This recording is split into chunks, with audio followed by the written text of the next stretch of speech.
Good evening, everybody, and welcome. My name is Avi, and I help run events here at the Strand.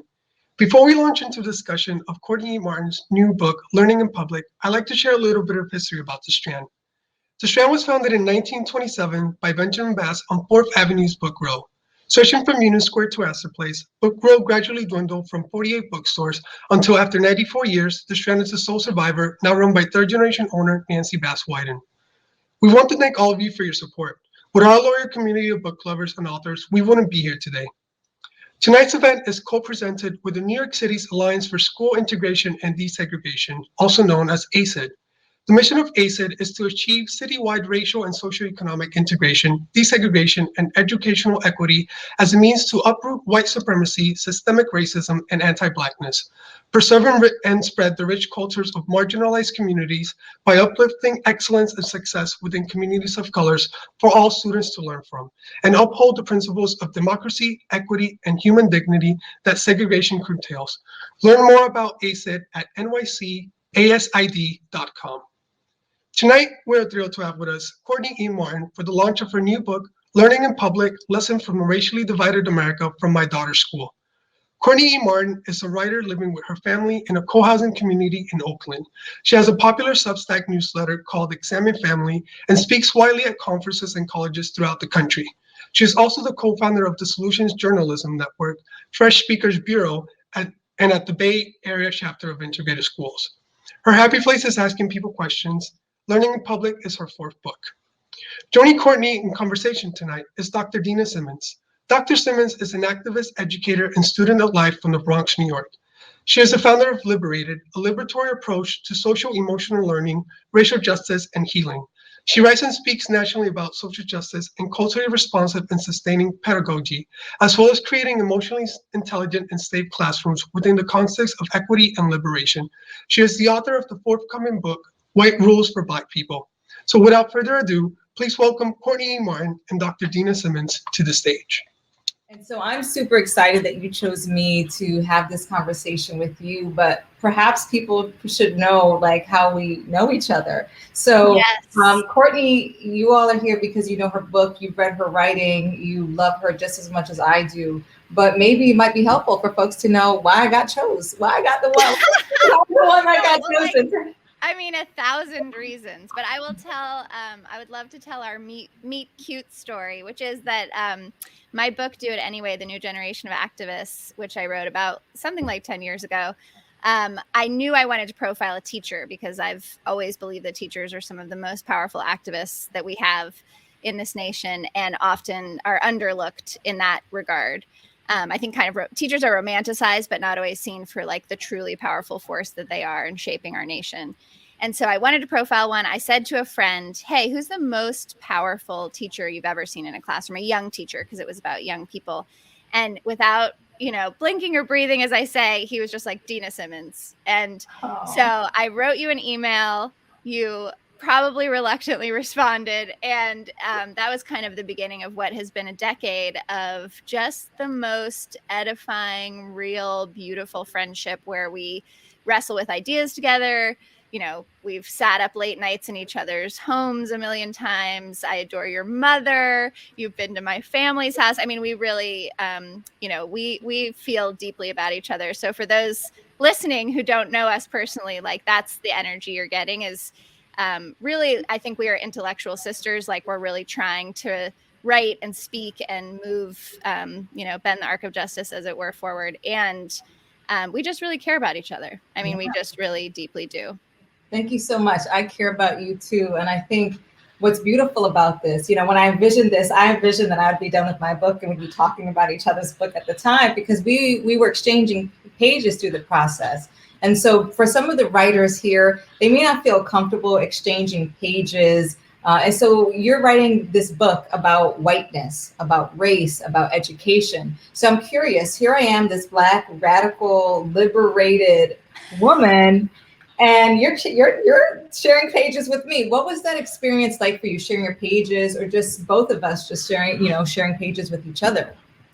It's been such a powerful experience. I mean, certainly for me, and I'd love you to speak to your experience of it. But the serendipity of us both being in a writing stage. I mean, all writers know what you need when you're in the middle of a big book project. A is just like a lot of chutzpah because you have to keep convincing yourself that it's worth working on and you're the one to be able to do it and all the other things. But also you need friends, you need critical friends, people that you know do love you, but will also tell you like it is, will look at your pages and really give you the straight talk, because a book can be such an isolating experience. It's something you essentially do in a bubble. And I really did in a bubble because I wrote this thing in a 1975 VW bus parked in my driveway in the wee mornings during COVID. So it was like truly a bubble in every sense of the word.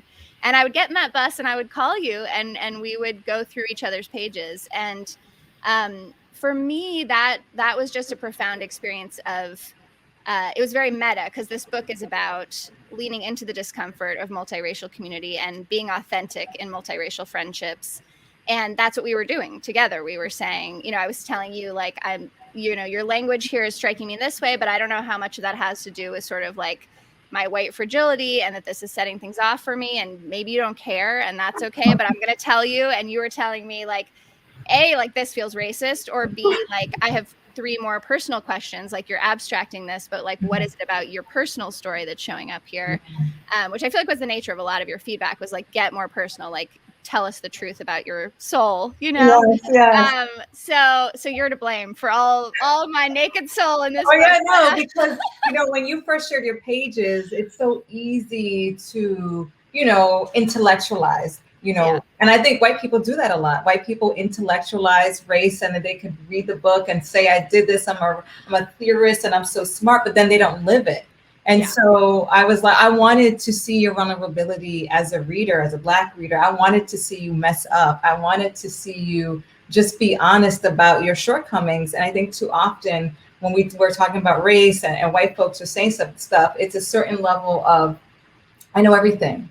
And there's a certain level of humility that, I want, and you came with so much humility. And I'm curious now that the book is out in the world, came out this week. This is the first week, #1. How has that been for you, this book, in this moment where this complete backlash against any conversation about race? So what has that been like for you so far? Honestly, it's been, I feel people have been extremely generous. I mean, I've just been having like such powerful conversations. I got to talk to Jamia Wilson last night, who we both know and love. I got to launch on Tuesday with Ashley McBride, who's a local reporter for the Oakland side, a young Black woman who covers education and equity here in Oakland. I was on Forum this morning talking to a friend of mine who's a parent and, from a biracial background. So it's just like, I feel like I'm getting to have such cool conversations and people are being so generous in their response. On the other hand, and you and I were talking about a little bit about this earlier, it's funny because I do feel that my vulnerability, it has a profound impact on people in the sense that they're almost embarrassed for me. There's kind of like this like, oh, Courtney, you really did this. Like, well, wait, hold on. Before you say people, let's qualify white people. Okay. All right. Well, I don't know. It's funny I'm saying white people because I do think some of my friends of color who've read it are like, wow, like they're also kind of shocked, but I think in a different way, like shocked, like they've just never seen a white person be so honest in public, as it were, as learning in public.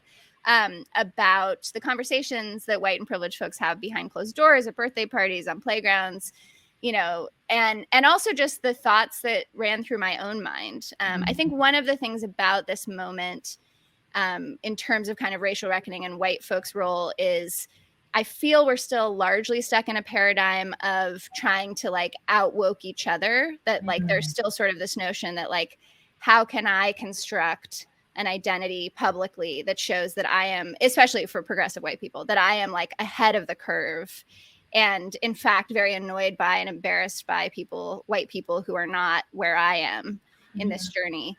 And so I think it was a bit taboo for me to say like, here's, and this was part of what our process together, which was so cool, led to, is like, you were giving me feedback and at times we were like, wait, maybe I should leave the feedback in, because if I change the wording and then I never say this wording was in the book and I took it out because I got feedback, then no one else can learn from it. I'm the only one who learns from it. There was one moment where you described a Black character as a cute creature or something. Gentle creature. Gentle creature. And I was like, excuse me. you are dehumanizing this person here. And like the history of white people dehumanizing and the sort of the work of racist narrative. And I was like, well, hold up, push back. But you were gracious too, Courtney. So it was easy. No, and no, but the emotional response of that is like, like, you know, I feel that thing of like, oh, I was about to curse. I don't know if I'm allowed to curse here. Oh shit, you know, like, but then I thought, yeah, like, of course I will do things like that. And thank goodness I have a friend who cares enough about me to take the time to read my stuff and give me honest feedback. So we left that in the book with a strikeout. And then Dena's note, Dr. Dena Simmons' note, as, you know, the comment below. I mean, I'd be curious to see how readers are experiencing that. But the way that most of us would handle that traditionally would be to like erase the shit out of that thing and pretend it never happened, because God forbid anyone know that like I actually still harbor racist stereotypes, which of course I do. But like the white sort of way of moving through the world is like erase any of that, don't talk about it. So I feel a bit like I'm doing something that is freaking people out, because it's like we expect each other to just put our like least racist foot forward at all times and put everything else like in private, sort of behind the curtain. And I'm sort of like opening the curtain being like, I think we have to be honest about this stuff, because no one's, Black and brown people know this is all true. Like this is not a surprise to anyone else. Like it's only that we have had a hard time being honest about how this stuff lurks in our consciousness, and sometimes even, you know, much more obviously. And as you know, we've talked about, I'm trying in this book to sort of describe whiteness as vividly and in as much detailed texture as possible, that we can't keep pretending like it's neutral. Like that whiteness, especially elite white culture, has a language and expectations and norms and just like foods, like there's so much to it. And only by naming it can we then decenter it. Can we then say, oh, that's about my whiteness. Like that's not a universal value. That's like what I have been raised with in a mostly segregated white society to think is valuable. But I have a chance now to just question everything, which is actually so liberating.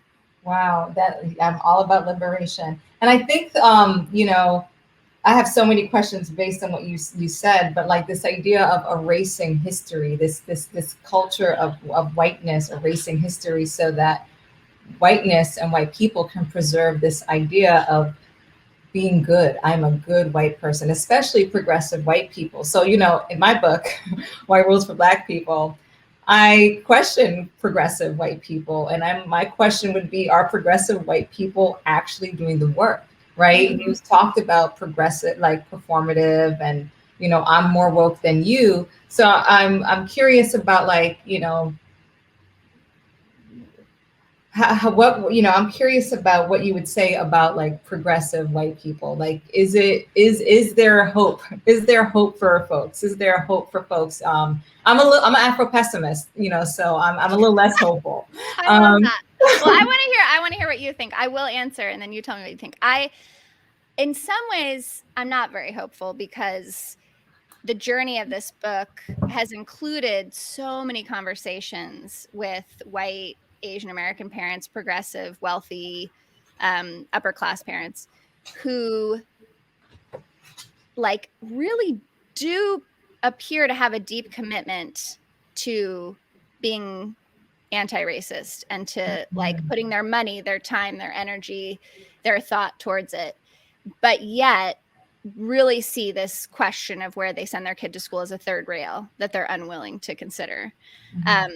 And so that has made me cynical. But I will tell you what continues to make me feel hopeful is that I know that what is being expressed often in the wrong way among white progressives is a real yearning for what I call in the book a white moral life. I actually believe in that. I believe that white people, especially of this generation, are aching to do things differently. Like they are feeling deeply. And that's, you know, you see that huge response last summer, people getting out in the streets. Like, I know that's not everything, but the thing that pushed people out into the streets in the middle of a pandemic, like that is real. And that's the thing that like I'm trying to hold on to, and why I did write this book for white people and white moms and white parents, is to say, like, I actually believe there's something inside all of us that yearns to do this better, to make things right. We're flailing, we're scared, we're like, you know, in many ways not actually facing up to the responsibility that we have before us. So I think, you know, there's tons of reason to be cynical, but I am still like holding on to that. I think there is something deeply beautiful about the dissonance that white people feel right now. And I just think they don't know where to channel it. And I would love to hear about your cynicism, because I think that's so harder. Okay, so, you know, to me, it's like I separate individual white people from whiteness and white supremacy culture. But I have been in mostly progressive white spaces, and it is through being in those oppressive white spaces that I have learned that I was not enough and too much and never quite right. And so there's still a policing of Blackness that happens among progressive white people who believe they're doing so good and pat me on the back. You know, Uncle Jimmy Baldwin talked about, you know, when you think you're good, then you actually dangerous, because you're not doing the work that you need to do better. And so, you know, I will come back to you with the numbers of how many people who were committed to, white people who were committed to racial justice last year versus now. And so we've seen those numbers dwindle when we're talking about support for Black Lives Matter, for example. That was the sort of target that was used. And so it's so easy for white people to lean back into comfort, because that is a given. Like, it's given for white people to be comfortable. So I'm still cynical. I do have an inch of hope, though, because of people like you, and because I have, you know, white friends and white people in my life. But it doesn't mean that even those people that I love have not harmed me. Right. So that's why we continuously need to learn in public and be open to, like, getting called in or called out, because if someone's calling you in and calling out, they care enough to tell you. You know, it's a gift. But I want to say something about like the arc that you were talking about, because I really feel like one of the deep rewards of this journey I've been on is that when you make a choice, like sending your white kid to a majority Black Title I school, the work of racial justice is completely organic to your life. Like, as a white mom, it has been completely organic to my life for the last 4 years. My kid's starting second grade. This will be her 4th year at the school. My smaller kid is starting kindergarten. Stella, your homie. I know, can you believe she's in kindergarten? Anyway, so like, I'm going to this you know, school site council meeting, trying to work with other parents of various class and racial backgrounds, saying like, what do we want for our kids? What are our collective dreams for our kids? How do we measure that? Like, it's my Tuesday night meeting with pizza and Coke. It's not like this book club I decided to join or this webinar I'm going to do. It's like, it's not outside of my life. It's like deeply organic to it. And that feels exhausting and awkward and uncomfortable at different times, but it's so edifying. And I think a lot of white people who are on this downward curve of sticking to this instinct, it's because it's been this third shift. It's like a thing they do later, or it's like something on their to-do list, as opposed to as intrinsic to everything else they're doing. And again, this is not to say like, you know, join an integrating schools so your homework can be easier, because like, God knows this should not be easy for white people, but I think until we actually attempt to like live and learn and show up in multiracial communities for years on end, because we need to like build trust and you know, that's going to take some time. This can stay so academic for white people, to your point, like the privilege of just like resting back and being like, I've read enough books. You know, like, I need a break from this, is not something that people of color can do. Yeah, exactly. So I'm glad that you said that, because even the fact that there's a choice, or you said something about being able to put on the to-do list. You know, I've had people say, you know, I really wanted to do racial justice, but I haven't found the time. And I'm like, hello. This is my life. I am trying to wake up every day and know when my niece and nephew go out, they'll come back home alive. So what a privilege that you get to not have time. But anyway, I'm curious. So on page 208, I think chapter 69, you talk about, why don't you tell me about that incident? Because I think it's a very interesting tension. So it's about the PTA president who writes you and other Courtney, like frantically. Yeah. So you could read well, it. Let me ground people. Like, so okay. I'm in Oakland.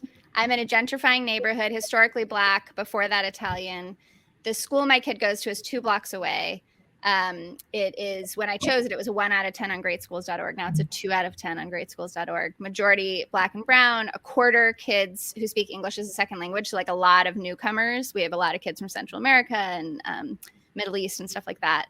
And 75% on free and reduced lunch. So a lot of families who are experiencing poverty, a lot of unhoused families, just sort of the gamut of what one might think of people experiencing in Oakland, which has just like this massive, grotesque wealth gap because of the shadow of Silicon Valley and all the rest of it. So here we are. And there are 40%, Oakland is 40% white. The school system, the public school system only has 10% white kids. And probably Emerson is somewhere, the school my kid goes to, around 10%. So do you want me to read it? Should I just read it? Yeah, just read it. Explaining it. Okay. And other Courtney is, when I was on this journey, I found this incredible national organization called Integrated Schools, which is organizing white and or privileged families who want to intentionally be a force for desegregation. And the founder of that organization was a woman named Courtney E who tragically died in the course of me writing the book. But this is her. She called herself Other Courtney when we would email together. So that's why I call her that in the book. So here's the section. Elizabeth, the president of the PTA, is worried that planting a tree on school grounds is white supremacist. She asks me about it on the playground one day and I'm flummoxed. Huh? Black people like trees too. Then she sends an email to me and Other Courtney to follow up. Hi, Courtney and Courtney. Do either of you have any sources you can send me addressing the link between school beautification and gentrification? We have some new white parents at Emerson who would like to start a beautification committee. I believe those promoting this idea are promoting white normed beautification. As a white lady, this is all I know too, but I'm concerned that what I call beautification, more trees, means more safety concerns, tree climbing, mess, leaves, and maintenance for our school and district staff. And I know there will be pushback around this from those who maintain the schoolyard currently. Our blacktop playground is anathema to me, but that's part of being at the school we're at and not colonizing it, I think. I'd love your feedback. Thank you, Elizabeth. And I say, Other Courtney has a way of untangling the most complex of knots, always getting to the simplicity on the other side with a few lighthearted straight sentences. She replies, hi, Elizabeth, and hi, Courtney. You're definitely right that the beautification piece is the one we see a lot with white folks in integrating schools. What is beauty, huh? This is definitely something that should be run through the PTA. Perhaps the Black and brown parents do feel that a beautification committee is worth spending time and energy on. Do PTA parents agree that it is more worthy than other things that the PTA could be doing? If so, start the committee. I'd also suggest that there should be something in place that urges/requires committees to be representative of the school. If, for example, the beautification folks are all white, then perhaps it isn't actually a value and the committee should hit pause. And that could work for any idea that could be considered colonization. Does that make sense? Warmly, C. It reminds me of Brene Brown's wise mantra, I'm not here to be right, I'm here to get it right. I notice this instinct in myself and other white parents. When we get caught up in wanting to be right, we start looking for a reading, an outside expert, a protocol on being anti-racist, rather than just asking the parents of color who are in community with, what do you think? How does this feel to you? We twist ourselves up in email threads when the source is right in front of us. Sometimes the work is hard, but sometimes we need to try easier. Yes. So, I read that and I was like, I know so many Elizabeths in my life who are really, like you said, we're talking about white progressives and like people who are trying to do it, but then not really doing the work, I think what happens is people want to get it right. Yeah. And instead of, like you said, trying to find the answer, which is right in front of them, they center themselves on their anxiety and their ego. And I think that's what's happening here. Like, I want to get it right. I don't want to be a bad white person. And so, like, how do we, like, in your book, like, did you see, like, and I know none of us have the answers. If we had the answers, we wouldn't be where we are. But, like, how would you push some white folks to move beyond the white ego and beyond the sort of need for white goodness, white, piety, as we think? How do you think, and how have you like moved beyond wanting to be the good white person and admitting to messing up and writing a whole book called Learning in Public? Yeah, I mean, I think my favorite new question is, how do I know? Like, and so that's that instinct of like seeing the tree. And then it's actually, I think, a positive step that someone might ask, is this tree planting thing, which is resources and whatever, like, is this a shared value? Or is this like my little pet project that might distract? And it could be a tree. It could be, any of a million things that a parent walks onto a school campus and thinks, oh, wouldn't it be cool if we had a garden program? We do happen to have a beautiful garden program at Emerson. Or would it be, we should have a salad bar. I mean, that would never fly at Emerson. But, there are a million different things that white folks might walk onto a campus and think. And then the question that I keep returning to is like, how do I know that this is a shared value? And that's where the rubber meets the road of like real relationships. And the trick is relationships are messy. Even when they're not multiracial, they're messy. But when they're multiracial and multi-class, they're particularly messy, right? Like who shows up? And this is one of the things we see over and over in schools where white folks are trying to be a force for desegregation is white parents, even though they're the smallest percentage of parents in the community, lead all the school committees. I am the accidental leader of the school site council at Emerson, as my Emerson friends will tell you. And so what does that mean about how I structure meetings, the kinds of questions I ask, who feels comfortable coming, what time does the meeting happen, where does it happen, how does it happen, is there food, is there childcare? Like the layers and layers of question asking, I think, is what helps me move beyond the sort of the question of like, am I good, or like, am I a good white person, is just like completely irrelevant when I'm in the throes of a school year trying to figure out, am I like being a force for figuring out if Black kids are learning to read at this school? I have much more immediate concerns. I don't really care whether I'm a good white person. I care like, can, this person's mom and that person's dad and his auntie like come to the meeting? Is it in English? Does it need to be another language? Like the concerns just get so much more immediate and elemental. And I think much closer to justice. It's not that like my own personal work doesn't matter, because that is deeply important, but it doesn't have to be worked out at the school. Like I can go to therapy and talk about, my desire to be a good white person. And then when I get to the school, get down to the business of like making sure that the most historically marginalized kids in Oakland are learning to read, right? I think when I read that, I thought automatically to the podcast, like Nice White Parents. Yeah. I think about the moment where the white parents were integrating this historically Black and Latinx school, and then decided that their values were the most important. And so the PTA became a life of its own. So I think about that. And when I read it, I didn't only think about that. I thought about, are white mothers worrying about the wrong thing? Mm-hmm. And I'm like, okay, so that's nice. And it's nice to, have a nice, pretty school, but are there other sort of important, like, efforts that the PTA could focus on to ensure equity, right, among the students, right? And so, that's why I have to say I love the question is, how do I know? That's a question, if you all missed that, how do I know? It's such a great question. It really pushes that self-awareness and social awareness. And Dena, one other thing I feel like this example shows is one of the really important differences between integration and gentrification, which, as you know, became a real thread of conversation between me and one of the main characters and experts in the book, Mrs. Miner, who you love. Yeah. And she really helped me, and further conversations have kept clarifying that integration is like actually showing up as one person in a large community and right-sizing yourself and your ideas and thinking about how to tap in your power and your resources and your social capital, particularly if you're white and privileged. But gentrification is coming to that school with the expectation that you are going to like remake the school in your image of what success is, in your image of what beauty is, in your image of what community looks like. And that's such an important distinction, because the integration is like integrated school says, show up, shut up, and stay put.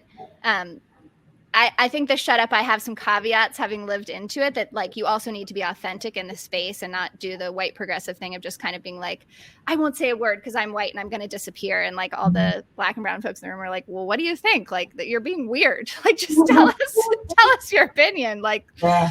I guess they're trying to make sure that white people who love to censor themselves don't take up too much space. Yeah, which is great, but also like don't overcorrect so you're not even being which is what's happening here. Yeah, it's happening here. So right. So don't overcorrect. And integration is about asking a lot of questions. It's like, okay, I've shown up in this community that existed before I got here. In the case of Emerson, there are generations of families that have gone to Emerson. So, and this is the same. If you move into a neighborhood, like what has been there? Who has been there? What has been special to people? What has been challenging for people? Like, how can white and our privileged folks who show up in communities be in a deep listening mode and then figure out how to like channel power and resources towards the things that the whole community collectively believes would help everybody thrive. And that's really hard work. I mean, we're like doing that at Emerson. We ask the kids, we ask the parents, we ask the teachers, like, what does success feel like? What are our collective dreams? And kids said beautiful things like, you know, I know I'm successful. Like it feels like riding a bike for the first time, like the wind in my hair. And I know I'm successful when a teacher puts my thing on the board. You know, it's so important for me to be recognized. So then at the parent level, we're going, okay, let's listen to our kids. Like, these are the things that make them feel successful. Like, how do we translate that into the budgets and into like who gets recognized, into who's in front of the classroom and how that feels like recognition, having Black teachers and brown teachers and Indigenous teachers. So I just think like at every level, it's listening, even to the little ones, you know? Yeah, listening. As a matter of fact, that's part of the work that we do at LiberatED is we always start with listening, a listening tour, because a lot of times when we do this work, even trying to be anti-racist, we can still engage in paternalistic ways, which end up silencing people. And so in that idea of paternalism, I'm going to ask this question. I didn't think this kind of question just came to me in listening to you, but I heard when I went to this, I met this older Black man. He came to me, he said, you know, when them schools were segregated in the South, they were better. Because we had, our teachers were from the community and they cared about us. And so there's that also that narrative as well about like schools were better when it was just, when it was just Black folks who can look for like everyone in the school was family. And so my question is, who is integration for? Well, it's a very powerful question. The research that convinced me in part to do this, to send my kid to the school, is by Rucker C. Johnson, this professor at Berkeley. He has the biggest longitudinal data, the most data points. And he says the integration that is the medicine that is integration works, and that there's a dose response relationship. The longer kids are in integrated schools and the earlier they're in integrated schools, the better they do on tests, the more likely they are to graduate high school, the more likely they are to go to college, the more likely they are to earn more over lifetime, the longer they live. And white kids do fine and have more social emotional skills to like work in multiracial community, to live in multiracial community. So that's the data, but the data is not the whole story, right? The data is like one sliver of the story. And what this older man was telling you, this elder was telling you, I think, is the deep emotional and spiritual story, which is that white folks have been deeply harmful to Black kids and Black teachers and Black parents for a very long time. I mean, since Brown v. Board. Trust issue, like, we don't trust you. Yeah. And why should you, right? Why should you? So like, the data is there, but the actual experience of integration, I think, can be very harmful. And that's one of the things I really wanted. I want people to leave this book thinking like, this is worth considering, but also like proximity is not simple. I feel like,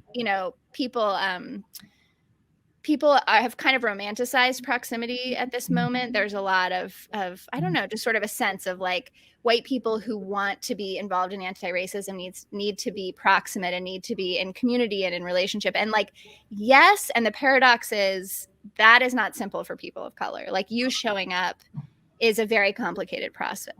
Me showing up, not you showing up, me showing up is a very complicated prospect.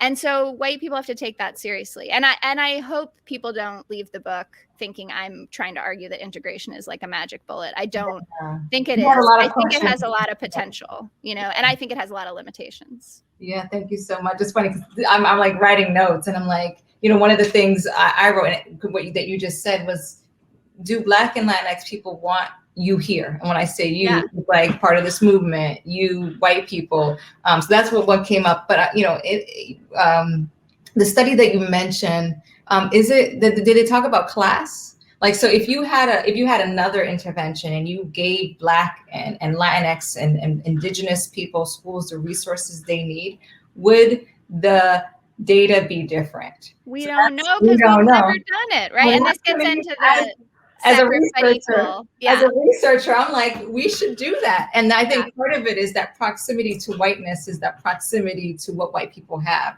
Because when white people come into integrate schools, they come in with all of their resources because they want the best for their children. Yeah, right. So yes, but we have reached our 39-minute mark, actually. And I know we're supposed to open up our time for questions from the audience. And so those of you who were here, thank you so much for sticking through. I'd like to start asking you some questions from the audience, if you don't mind. Yeah, let's do it. All right, so someone says, what are some things that you learned writing this book? Were you shocked or did you feel embarrassed? I feel a lot of times white people don't put themselves in these situations for the fear of feeling shame. Yeah, the whole thing, I've been thinking about shame and guilt because I think, you know, actually one review early on in the book, the reviews have been largely quite generous, but there was someone who said like there's a lot of white guilt in this book. Mm-hmm. And at first I bristled and then I was like, you know, I kind of think white people should feel really guilty and ashamed. I am not okay with that, meaning that you recess from the challenge because you feel so guilty and ashamed that you like go into your little cave of guilt and shame. But I do think if you're not ashamed, like you're not paying attention, like, and you should be outraged. I mean, it should be those in conjunction with each other. But I'm not actually that opposed to white guilt or white shame. I think that like we need to be motivated. When I think about living in one of the most progressive cities in the country where Black and brown kids and Indigenous kids continue to be underserved in our schools, it makes me feel insane. Like, I just feel like we should be like walking the streets, just like telling each other, like, can you believe that we say we are the most progressive city in this country and these are our reading scores, or these are like that, you know, that schools don't have, you know, an art teacher or like safe physical environment for these kids. It's just like, it is disgusting. So like, yeah, I am guilty and ashamed and embarrassed and like all those things. And like, so I have no choice but to say, what can I do about it? I'm trying to do one thing, which is send my kid to this school, or my kids, you know, starting Monday to this school. I'm using my gift of writing because I think like maybe I can serve as someone who tells a story that, you know, it's like social proof for other white people that like, oh, we could do two things that seems quote unquote radical that are not actually radical at all, and shift things. So yeah, I mean, I'm embarrassed and ashamed and guilty, and I'm trying to use all of those things to motivate and to keep like the main thing. For me, it's like, how do I just keep bringing it back to like, is this thing I'm doing actually going to help shift circumstances for the historically marginalized kids in this city and across the country? I mean, Oakland is so much like so many cities that pride themselves on being so progressive but underserve our kids. So how do I make sure it's not, you know, performative and whatever, and like just keep coming back to that? Like, how is this going to shift fundamental? And to your point about like Black excellent schools, the other thing, people should be like donating to beautiful Black excellent schools. If you can't send your kid, for whatever reason you think you can't send your kid, then shift some of your resources. Donate to LiberatED. You know, I'm going to say that.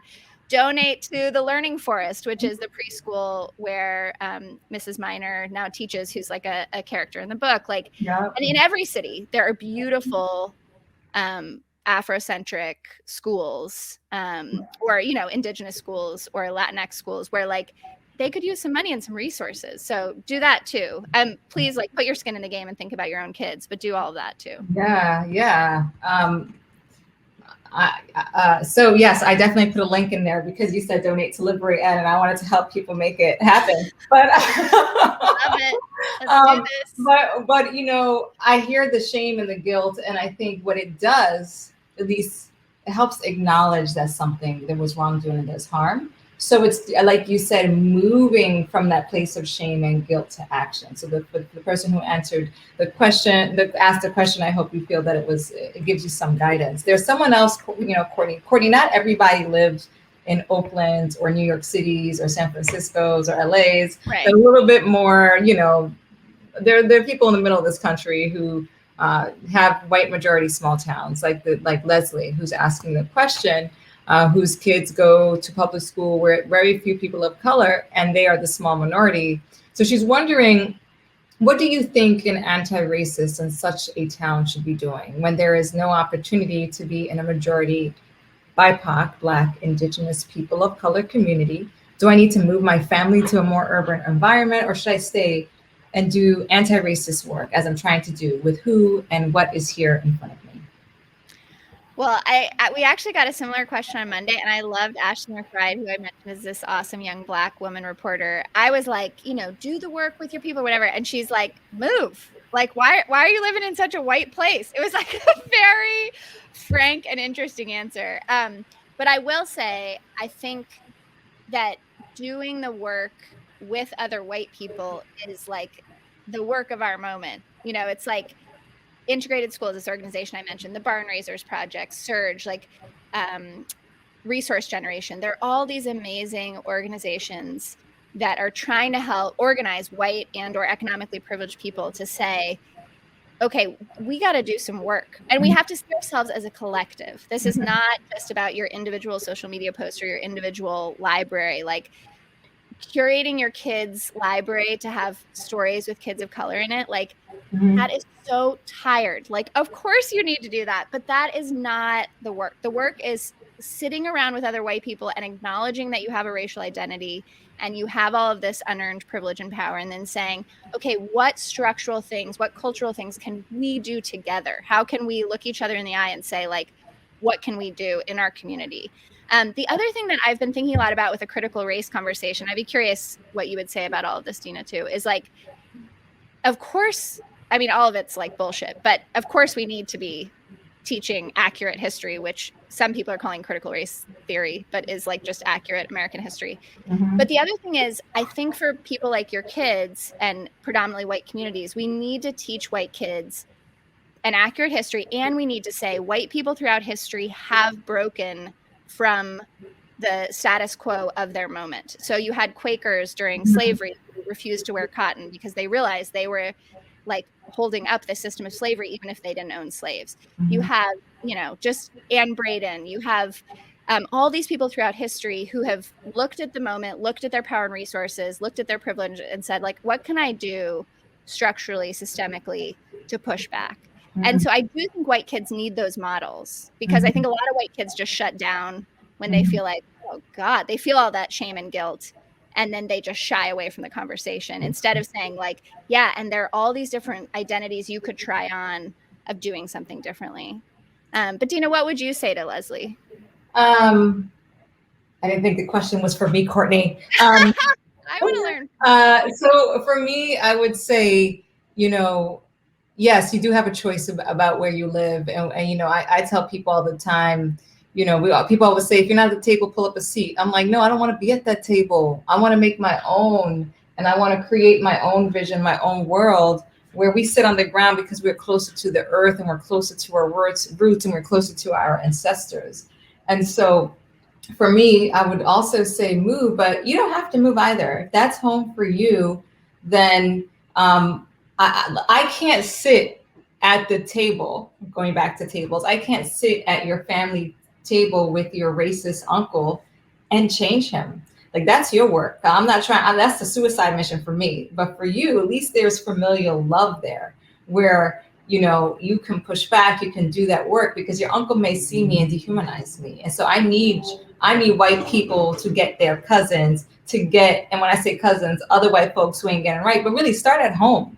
Start with your family and then go trickle on out, but start at home. If everyone started at home, that's already doing a lot, you know? Or your workplace, your religious institution. There's exactly. so many places. White people, we got a lot of crews. We act like we don't, but like we show up together and do various things. And like those are the places. And I think importantly, like the person to start with might not be your racist uncle. It might be actually that you feel a latent like desire at your workplace to do things differently, but you know, no white person has said like, hey, I think we need to really address this. Like, be that person. Be the person that like gathers the energy that you feel from people and channels it into real action.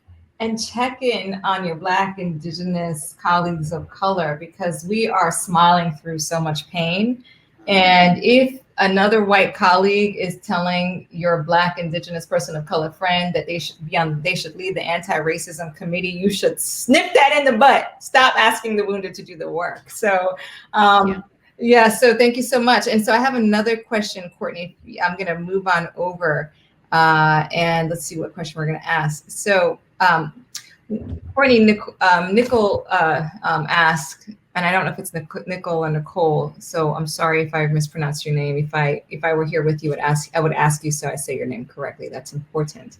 But they say that integrating children as early as possible is important. What do you think are some of the major challenges when integrating high schoolers? That's kind of out of my expertise, I gotta say. Just to be humble, like I don't know. I just think like it's funny because I just had an interview yesterday where the person was like, I think you're just going to write this book every 5 years. Like you're going to keep living into a new parenting moment. And I was just like, oh my God, please don't let me write this book every 5 years. It's so hard.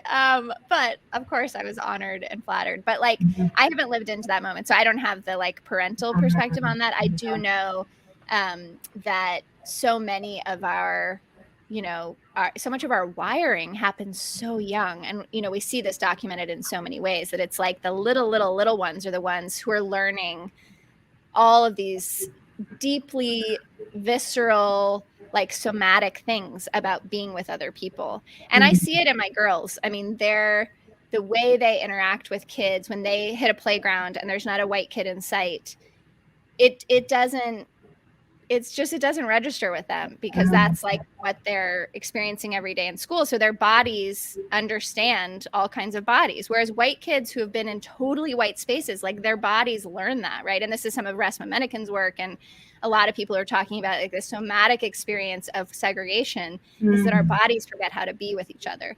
So I think if you have a white kid in a mostly white space all their life, and then in high school, you say like, okay, go to this integrated school, literally their bodies don't know how to be together, right? It's like, it's a visceral thing, not to mention just like all of the ways in which the culture has gotten embedded, their expectations, their, their language, their, all of the things are so embedded by high school, right? And, I will say that, one way that we can, I've asked people about this and I'm always curious, but adults also have their moments where they just become woke, right? Some people had to watch the public lynching of George Floyd to believe that racism exists, right? So we know that there's a possibility for high schoolers to get it. I think part of it is humanizing the other and not othering, but who they've learned is the other. And we can do that through what we introduce to our students. What are students reading? Who are they interacting with? So like when people go abroad, for example, they're like, oh, sweat, like there's a whole world outside of my white centered world where I'm kept safe and comfortable. I think they may be pushback, but they're still at an age when you're in adolescence, just like when you're young, if we're thinking of brain development, it is also a malleable time in your brain. So you are open to learning. And so I think part of it is, are we putting limitations on these high schoolers? Because they even adults are learning now today. And I hope people with your book, Courtney, Learning in Public, are learning how to learn in public, no pun intended. And let me just, you want to say something? I want to say one quick thing, which is I wanted to shout out Integrate NYC, which is this youth-led movement in New York that has just like blown me away. Has this idea of the 5 R's of real integration, and they say it's race and enrollment, which is pretty straightforward. Resources, to your point earlier, Dena, about like you want the study where we find out if there are actual equal resources, what happens. Relationships across group identities, restorative justice. So if we're going to show up together, we're going to hurt each other. What are we going to do about it? And representation of school faculty. So having, folks in front of the room, leading the classrooms, building the worlds that these kids learn in reflect who they are. So I don't know a lot about like the particular challenges of integrating high school, but I can tell you that high school kids, young people are on fire about educational equity right now. And they are doing such cool organizing and such sophisticated thinking about it. And they're just like light years ahead of us. So if you have questions about that, pay attention to what the kids are doing, because it is really inspiring. Yes, wonderful. That's so great. Now, I want to make sure we have time for the last group to talk about their work in New York and integrating schools, and that folks definitely do the work of purchasing Learning in Public. But as we close, I'm curious, you wrote this book for white progressive parents. And what would you tell, what wisdom that you've learned from this book that you would give and leave with the white folks here who want to do better and who may want to learn in public too? What would you tell them? I would say trust your moral instincts. Something inside you is not okay with the state of education, public education in this country. Something inside of you yearns to take action, not just for your own child, but for our children. Listen to that part of yourself, and don't compartmentalize it. Don't rationalize it away. That beautiful moral instinct, it might be countercultural, but it is deeply healing for you to listen to it and try to figure out something to do with it. And on a super practical note, it's like, I don't think everyone's going to read this book and send their kid to an integrating school. And that's not even the answer, right? Some might. I hope you will consider it. I hope you will right size your own fears as a white or privileged person about where you send your kid to school. Yeah. But if you could just stop talking about schools that you have never been to, that you don't know anyone there who teaches there, as if you do, if you could just have the intellectual humility to say, not talk about schools as good or bad because they are white is good, brown and black is bad. Just don't talk about stuff you don't know about. That would be a huge move forward for educational equity. Because what we do as white people is we have these whisper networks of parents, and we just year after year after year perpetuate misunderstandings about what a school community is, the value of it, what's happening there, and we don't even know. We've never been there. So just have the intellectual humility in your personal relationships to not feed the beast of that aspect of educational inequity. That would make me so happy and grateful. And thank you, Dena. I love you so much. Thank you you shaped this book in such in ways that people can see in the book, because they can look at your notes and see, but also in ways that they can't see, because it's just about your work, your friendship, your life. You've been making such massive moves the last 2 years, and I just could not be more proud of you. And I can't wait to buy 1 million copies of your book when it comes out. And I can wait as long as I need to, because you do not have to rush it. It's going to be beautiful whenever it comes. And I adore you. I just want to also say, let this friendship of the way we are able, someone says, this is already awesome. The love and lack of BS in this relationship is beautiful. That was Rachel, who teaches high school. And I just want to say, it's possible. Us together on stage, you should see the way we push back on each other in our writing and our pages that you all don't see. It's possible, but our friendship is founding in radical love. And imagine if we treated each person in our life like family. And so Courtney's like family to me. And so thank you, Courtney, for being part of my family and allowing me to have this conversation with you. We're going to invite you to come through, but definitely Learning in Public. Buy it, get it, do the thing. LiberatED, do your thing. Please donate to LiberatED. I'm going to donate to LiberatED too, but you should do it with me. Thank you. Bye. Thanks, everyone. Thank you. I would like to ask first of Sophia James from ASID to come on stage so she could just briefly talk about the organization she represents.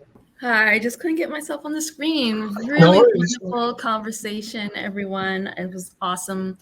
And just the realness and honesty of the conversation. So thank you for, sharing both of your experiences and the process, because I know it's always hard to write a book. So, and just be honest within the book. So hello, everyone. We'll try to make it short and sweet because there was just so many things that were covered. And my name is Sophia James, and I am a core part of the leadership team at the Alliance for School Integration and Desegregation, ASID. So thank you again for having us. As Strand Books, Abby related, our mission, it is addressing citywide racial, and we are a group that addresses citywide racial and socioeconomic integration. And we want to continue addressing these type of issues going into the new school year, especially as we welcome a new mayor and new policies that might come down the front. And we cannot forget many of the student voices that we have worked with in the past years, like Integrate NYC and Teens Take Charge. There are so many student leaders, and they're like incredible, because I don't remember being that way in high school. So those are the least of my worries in high school.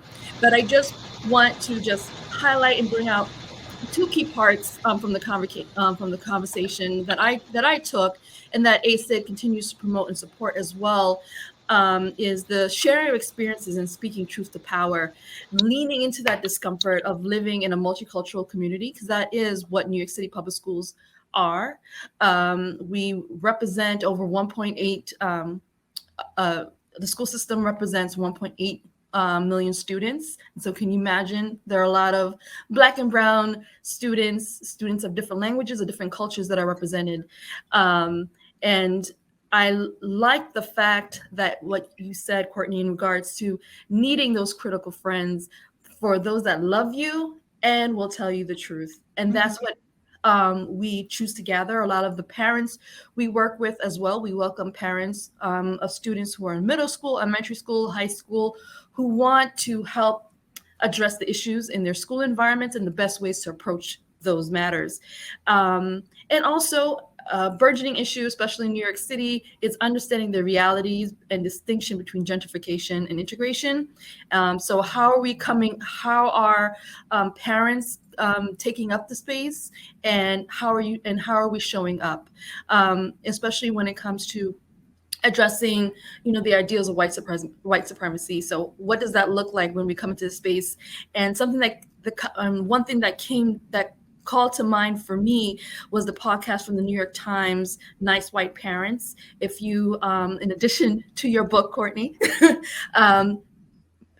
people should also give a listen to this 5-part series that explores and examines the presence and force of white parents in public schools, and how, it can really change the dynamics of school environments, and making sure that we're sharing that space to represent all students equally. And so that's really important. And I want to highlight and conclude that ASID, we did a relaunch a couple months ago, and I know we are within COVID, but we want to continue engaging, whether that's virtually, may not be in person anytime soon, but at least virtually. We've held regular meetings for people who want to get involved in the work and learn more about school segregation. We also offer support for communities, and that's also school communities who want to hold meetings in their own communities. So we definitely support, if we've met in schools, school lunchrooms, where we've supported teachers and holding conversation with parents around discussing tough issues around school integration and other issues, other racial concerns and environmental support in schools. So there's a lot of work to be done, and ASID is here and ready to support all those areas. Sophia, thank you so much for joining us tonight. Dr. Simmons, Courtney, thank you both for this fabulous, amazing, insightful conversation. To our audience members, thank you for joining us this evening. If you still haven't made a purchase of Courtney's new book, Learning in Public, you could do so by clicking on the green link down below. Thank you everyone so much. Have a good evening. Take care. Thank you.